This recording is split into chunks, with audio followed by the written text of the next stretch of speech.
हांव एक पेन. हांव ल्हान पूण बळीश साधन जाणी शेंकड्यांनी वर्सां लोकांची जिवितांत म्हत्वाची भुमिका साकारल्या.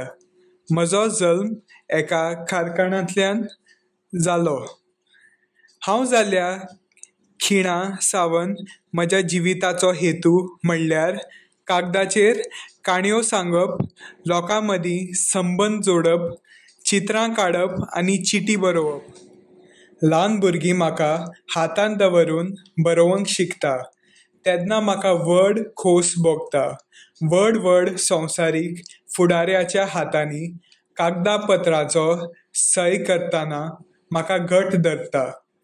संवसारांतल्या म्हत्वाच्या खिणाचो हांव साक्षीदार जावन आसा आनी ते घडोवंक हांवें ल्हानसो वांटो घेतला.